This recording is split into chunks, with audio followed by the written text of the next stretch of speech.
سفرينين نلابيوين نتيزيوزو وخدمن تارتي الملوفة تيم ناصفين قارنت تي قرانين ودقارنا تي كوال يرقزن أدنسل ثلاثة ذي السنت. Donc je commencerai par le problème des CET. Au départ,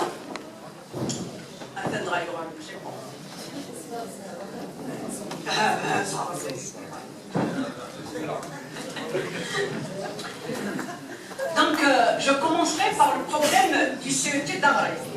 Tout à fait au départ, en 2006, il y a eu 10 CET pour la wilaya de Tizi Ouzou. Seuls 3 ont été réalisés dans la commune d'Ifalhoul. 3 dans la daïra de Mekla, ils sont gelés, c'est clair. Il s'avère que le terrain est privé, donc on ne peut pas le faire. Et celui d'Arrêt a connu tout un historique, il a connu des oppositions, mais le problème où il se situe, c'est que depuis la visite de M. Wali dans cette commune, il a promis que ce CET va se réaliser. Donc il y a eu une démarche qui a été entamée par l'administration concernée. Mais les oppositions sont toujours là. Les opposants, ils sont toujours... Et le drame, le problème où est-ce qu'ils se situent, comment ils sont au courant, chaque jour où l'administration va se déplacer, chaque jour où l'entreprise va se rendre sur place, comment se fait-il ces opposants sont là? Comment ils sont informés? Et apparemment, leur justificatif, ils vous disent que c'est un terrain à vocation agricole. Moi j'interpellerai le dessin.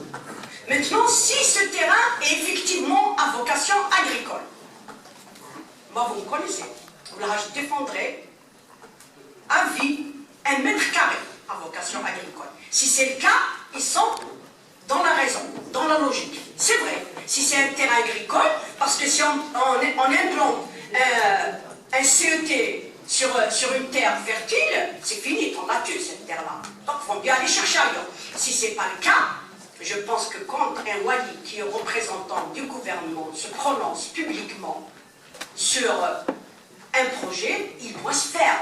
Il doit se faire. Donc ces gens-là, même pour l'ouvrir, il a qu'à droit d'une seule vie. Le deuxième problème que j'ai survolé comme ça brièvement, parce que je savais que je vais revenir, c'est le HS de TBK. Je vous ai dit tout à l'heure qu'on a connu un conflit hier sur un des lots, parce que le marché contenait 22 lots. Il reste 2 lots pour achever ce projet. Il reste celui d'acquisition des ambulances et celui d'équipement du laboratoire. Le contrôleur financier nous sort effectivement une directive qu'il a reçue de la DGB. C'est logique. Je l'ai lu, elle est logique. Sauf qu'il y a une interprétation restrictive, parce que la note de la DGB parle de l'acquisition des anciens projets. C'est-à-dire que si on veut maintenant acquérir des ambulances pour le CHU, effectivement, on n'a pas le droit, parce que le CHU est une structure qui a existé. Mais quand il s'agit de clôturer un nouveau projet, c'est la suite, c'est un équipement, il ne rentre pas dans le cadre du schéma. Et puis après, on nous sort, justement, dans la note de la DGB, on vous dit que il y a des projets qui vont être étudiés et seront traités cas par cas. Et ce cas par cas est réservé exclusivement au Premier ministre. Dans ce cas-là, je ne sais pas que fait un wali dans une wilaya. Je ne sais pas que fait une assemblée populaire de wilaya. On ne saura plus rien. Si pour acquérir une ambulance pour un projet de santé, il faudrait que le Premier ministre nous donne son accord, c'est grave. Il nous donne une somme qui nous revient de droit en tant que wilaya et on va décider ici quelles seront nos priorités. Ça c'est très grave, monsieur le wali.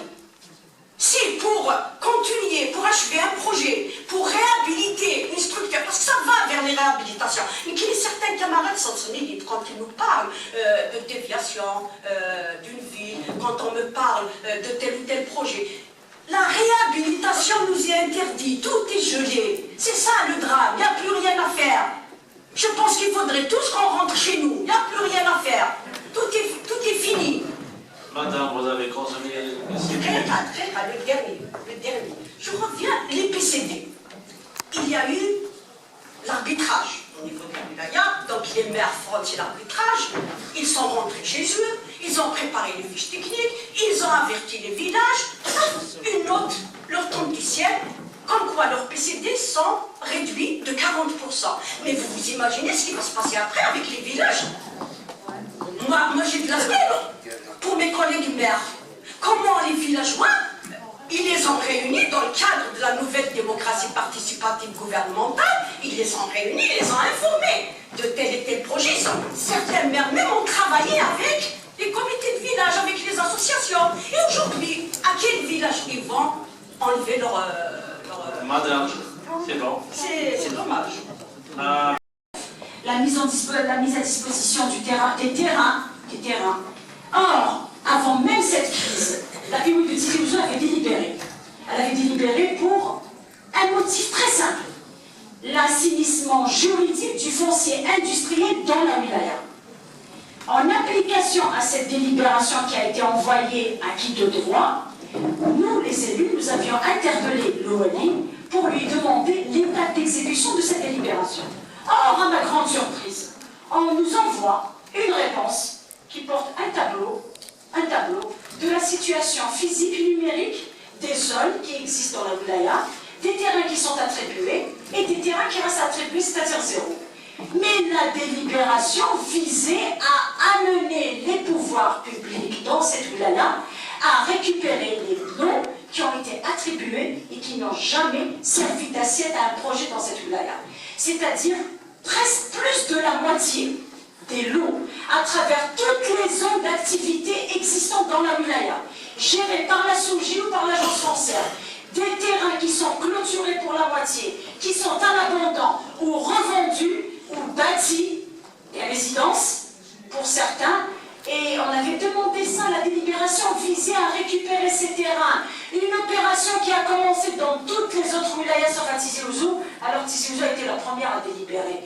Mais qu'est-ce qui se passe dans cette wilaya? Qu'est-ce qui se passe dans cette wilaya? Qu'est-ce qui se passe dans une wilaya où les investisseurs pillulent, ils sont porteurs d'emplois, porteurs de projets. J'ai rencontré ce matin un d'entre eux qui s'apprêtait à partir chez le notaire pour vendre un terrain lui appartenant, parce qu'il est tout petit, et utiliser l'argent pour mettre sur pied son investissement. J'ai rencontré un autre, M. Ben Saraï en l'occurrence, qui était là ce matin. Il m'a dit, j'ai donné 1 milliard par mois pour louer des hangars à Boumerdes, parce que son terrain, ici à Tizi Ouzou, est encore bloqué au niveau des domaines. Où va-t-on? Où va-t-on? On n'a pas besoin d'argent de l'État, on n'a pas besoin de cet argent. On a besoin qu'on ouvre l'investissement aux bonnes volontés, parce qu'il y a encore des Algériens qui aiment ce pays. J'interpelle les consciences de tout à chacun. S'il reste encore un grain de conscience dans les âmes de ceux qui détiennent le pouvoir dans ce pays, je les invite à écouter, à être au service du citoyen. Le citoyen n'a pas de rechange, il n'a que l'Algérie. L'investissement Ifmazen, c'est la source des richesses. Est-ce que le Japon a du pétrole? Est-ce que le Japon a du gaz? Il a de la volonté, de l'amour et de la sincérité. Voilà ce qu'il a. J'ai une autre délibération, un autre écrit. Un écrit. Ya ibad Rabbi, khafou Rabbi, khafou Rabbi t'hasbou kamel. اليوم أنا حاسبكم هنا. Vous pouvez fuir vers doit t'hasbou Rabbi subhanahu. 70 milliards de centimes pour lancer le projet de la Z de Sidi Khalifa. Ils sont bloqués. Mais on encourage des oppositions. Pourquoi? Pour qu'on ne crée pas l'emploi, pour que nos cadres partent dans les autres wilayas, pour faire le bonheur des autres wilayas, pour que les étudiants qui sortent des campus universitaires cherchent à immigrer et aller ailleurs. On veut garder notre jeunesse ici. On fait de l'investissement dans cette wilaya. Les potentialités sont immenses. On a rencontré des investisseurs étrangers qui sont tombés amoureux de cette wilaya. Pas par rapport à son relief, par rapport au potentiel intellectuel qui existe, par rapport à la volonté, à la sincérité. Qui veut casser cette région? Qui veut casser l'Algérie? Alors moi je dirais, Madame Moula, je dirais, mes chers Mes chers camarades, je dirais, le mot résistance est un mot sur lequel doit méditer tout le monde. Monsieur Louali, je demande une réponse sur la délibération. La délibération. À Boumaïda, ils ont récupéré des terrains qui sont en train de donner aux investisseurs. On encourage nos investisseurs à aller à Belida, à aller à Indefla, à aller à Mostagana, mais pas à rester à Tizi Ouzou. À qui profite ce crime? Ensuite, quand les opposants se sont déplacés pour plutôt les non-opposants qui étaient d'accord pour l'indemnisation, ils n'ont pas fait d'opposition, ils ne demandent rien. Ils demandent à être indemnisés au khalaf. Ils se heurtent à l'administration et ils se heurtent à l'arrêté commun. Bon, mais au niveau de l'administration, on leur dit qu'on va faire des arrêtés nominatifs concernant chaque personne. Une deuxième fois, quand ils se présentent pour s'enquérir de l'état d'avancement, on leur dit, écoutez, il nous manque les actes de naissance. Il a qu'un touma. Si vous êtes d'accord avec l'expropriation de tous les actes de naissance Tawako, les opposants me djabouchent les actes de naissance. Est-ce que c'est un problème? Hein? Est-ce que c'est un problème maintenant les actes de naissance? Alors que l'informatisation de l'état civil donne accès à l'administration pour ramener tous les actes de naissance. Mais il suffit de taper sur l'ordinateur, d'autant plus qu'ils ont les filiations des opposants. Donc moi je demande à M. Louali, à l'administration de régler le problème. D'abord, les gens qui étaient d'accord, on n'a pas le droit de les bloquer. Ils sont d'accord, ceux qui ne sont pas d'accord, les oppositions, il y a l'expropriation. Maintenant, si l'état civil manque, il faut le ramener de la PC et régler le problème. Mais déjà, naissent les rahbo del mashroua, et je parle de la zone de Drag Mizan. Le deuxième point, j'avais soulevé un problème la dernière fois, le cimetière de Tizi Ouzou. Le Maqbarat de Tizi Ouzou, c'est le Wali. Le Maqbarat de Tizi Ouzou, il y a deux portails. Donc vous avez un troisième portail du côté du bas, du côté Chaban. Mais il y a le portail principal. Il y a un deuxième portail qui يعطي الواحد الجهة اللي راه يظل pas enclavé, monsieur Louali. وعلاش elle est enclavée? Parce qu'il y a un citoyen du côté droit, un citoyen qui a fermé le portail d'accès. Il s'est attaqué au mur ancestral. عندنا un mur اللي راه من الجداد ثم في هذيك الاخر اللي consolide le cimetière. Un mur de soutènement. Et il s'est attaqué à ce mur. Il l'a enlevé. Alors, actuellement, tout un côté du cimetière qui est enclavé.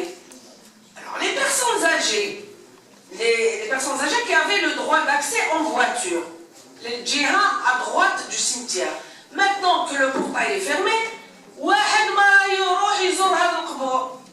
du côté droit, c'est fini. Il leur a fermé et personne ne lève le petit doigt. Ni la PC, ni la Daïra, j'avais soulevé le problème. Mais jusqu'au jour d'aujourd'hui, le portail est fermé avec un tas d'immondicité. Je ne sais pas je ne connais pas le problème. Mais ce que je sais, c'est que je suis de Tizi Ouzou. Et cette voie d'accès, le cimetière, il y a un portail érigé par la mairie et ça concerne le cimetière. Mais le citoyen n'a pas le droit de nous enlever l'accès vers le côté droit du cimetière, qui jusqu'à maintenant il est enclavé. Donc je demande à l'administration de se pencher sur ce problème. Le troisième point est par l'environnement. Quelles sont les décisions prises pour nettoyer Tizi Ouzou? Parce que je ne vais pas m'étaler, tout le monde a cité l'environnement et toutes les décisions, les chèques et tout. Ces derniers temps, la police d'urbanisme et d'environnement, elle sur le terrain, elle est en train de faire des sorties, elle est en train de verbaliser. Alors moi je pose la question, est-ce que cette police, elle va être utilisée aussi pour l'environnement de Tizi Ouzou, sachant que tous les bas-côtés des routes,